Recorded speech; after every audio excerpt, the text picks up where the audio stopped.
గ్రామ వార్డు సచివాలయాన్ని ఏ ఒక్క ఉద్యోగిని తొలగించబోమని ఏపీ మంత్రి డోలా బాల వీరాంజనేయ స్వామి స్పష్టం చేశారు. అలాంటి ప్రచారాన్ని నమ్మి ఆందోళన పడవద్దని కోరారు. గ్రామ వార్డు సచివాలయాల్లో ఉద్యోగుల హేతుబద్ధీకరణపై ఉద్యోగ సంఘాల ప్రతినిధులతో మంత్రి సమావేశమయ్యారు. వారి నుంచి అభిప్రాయాలు, వినతి పత్రాలు స్వీకరించారు. ఈ సందర్భంగా సచివాలయాల ద్వారా ప్రజలకు మెరుగైన సేవలందించాలన్న ఉద్దేశంతోనే ఉద్యోగులను 3 విభాగాలుగా హేతుబద్ధీకరిస్తున్నామని మంత్రి తెలిపారు.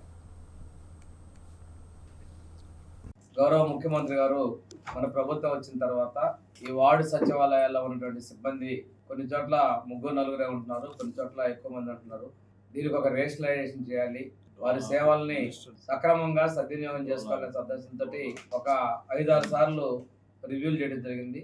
శాఖాపరంగా వాళ్ళందరితో కూడా వాళ్ళ అభిప్రాయాలు తీసుకోవడం జరిగింది. ఎక్కువ మంది వాళ్ళ లైన్ డిపార్ట్మెంట్ కి అటాచ్ చేయమని, రెండోది ప్రమోషన్స్ కల్పించమని చెప్పడం జరిగింది.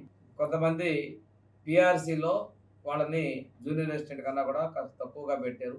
మమ్మల్ని కూడా గౌరవించగా ఆ విధంగా పెట్టమని కొంతమంది చెప్పడం జరిగింది. కొంతమంది డిపార్ట్మెంట్స్ నుంచి చేంజెస్ కూడా అడిగారు. వీలైనంత వరకు ఒక సాధ్యాసాధ్యాల ప్రకారం న్యాయం చేసుకునే విధంగా ముందుకెళ్తాం.